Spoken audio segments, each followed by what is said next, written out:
morning. Good morning, ladies. Um, as you know, I do my recordings in the morning, and here we are. This morning, I wanted to talk to you about influence and great expectations. It's been a million years since I read a majority of that book. Sometimes I just stop reading things, but I'm not necessarily book referencing it, just where my brain went when I shared that title with you. But a few weeks ago in another group, a mastermind that I'm in, we talked about influence. And it's just a question that I want maybe to prompt you to journal about. And that is, what are you influencing and what's influencing you? Vice versa, inside, outside, left or right. um, what is it that's influencing you? What are you bringing in? And then what are you giving out? What are you influencing? So those are just kind of, I'll start with those kind of journal prompts for you, something you can come back to later. Then I wanted to talk about great expectations. And when we set standards, when we set boundaries or create policies, we then create culture. We create it around our conduct and, of course, how we deal with one another.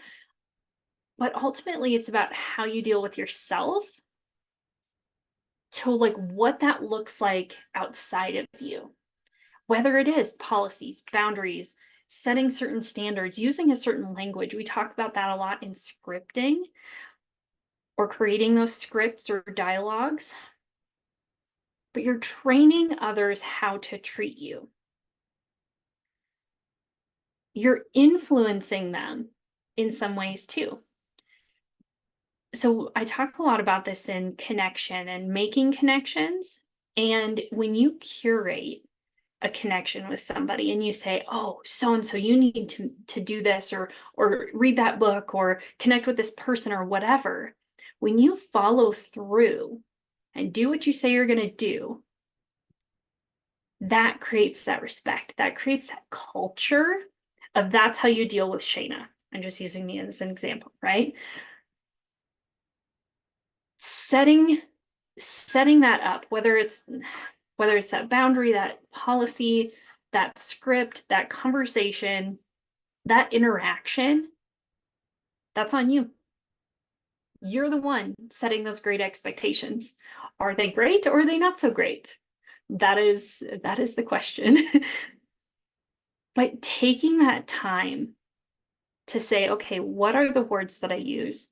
How do I use them? That creates that influence with them on how you're creating that culture for you and your business and your life. Whether it's a mantra, an affirmation, we talk about those as well.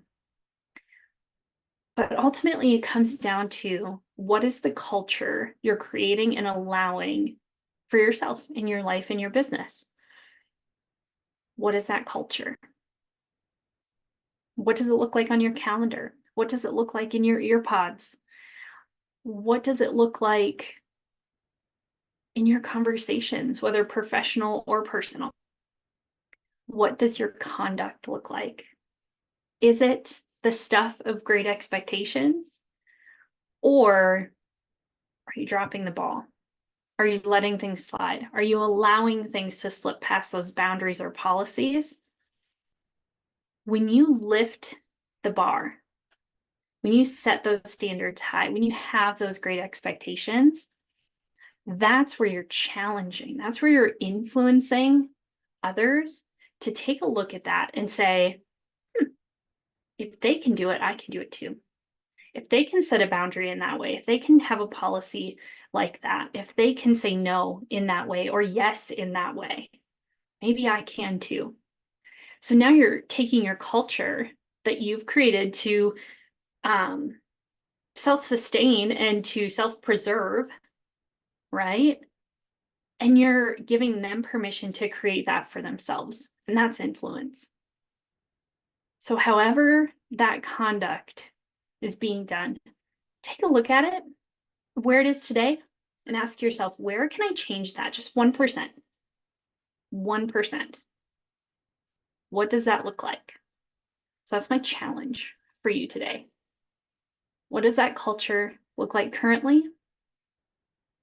And how can you change that just 1% to up those great expectations and to increase that influence that ultimately you're looking for in that business, so that when people in your life or people in business are looking at you, they can say, oh, yeah, that she's changing that.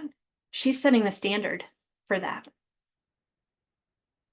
in every small way. It's nothing, you're not creating new laws or doing anything crazy. You're just doing this for yourself and your business, and to grow and succeed and create that culture that uh, helps you to grow. And when you challenge yourself, you're influencing others to do the same. I feel like it's a little different than the word inspire, because you're including the word challenge. So with that, we're going to go into our live discussion. You're going to go into your journal, whatever that might be. Ask yourself those questions and let's see where it lands. Drop something in the comments, send me an email, shoot me a message, whatever it might be. Let's hear about it. What is your culture? And what is that 1% you're doing to change that every day? All right. Talk soon.